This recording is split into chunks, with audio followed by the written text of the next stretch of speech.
Donc, je suis Catherine Achaud, je suis médecin rééducateur et je suis par ailleurs coordinatrice des SSR sur le site de Frémin-Merlebach. La particularité du médecin rééducateur, c'est vraiment de prendre en charge le patient dans sa globalité et d'avoir un projet de vie avec lui. Quand on est une jeune femme, on n'est pas perçu de la même manière que quand on est une femme qui prend de l'âge, c'est-à-dire qu'en prenant de l'âge, on nous prend quand même un peu plus au sérieux.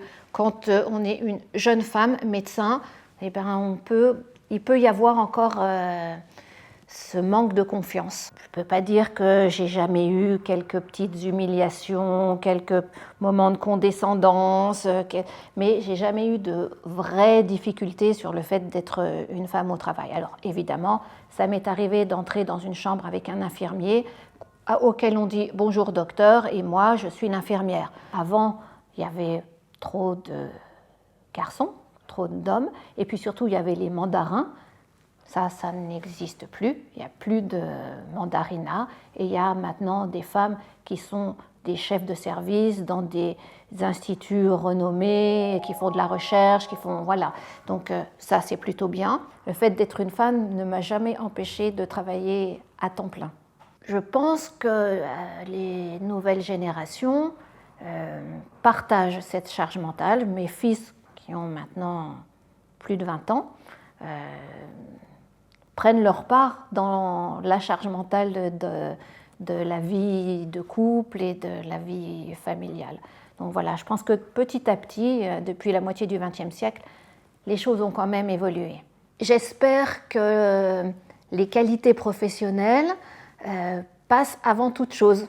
C'est pas parce qu'on est une femme qu'on utilise le registre de la séduction. Ça, c'est important parce qu'on pourrait imaginer ça.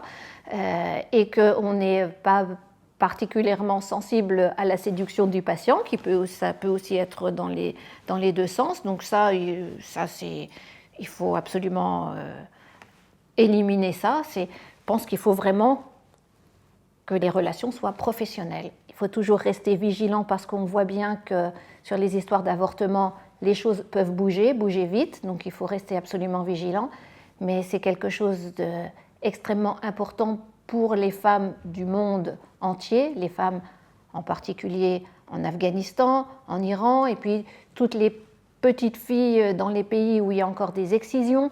Donc voilà, il y a encore beaucoup de travail pour que les femmes soient reconnues en tant qu'êtres humains à part entière et à l'égal des hommes.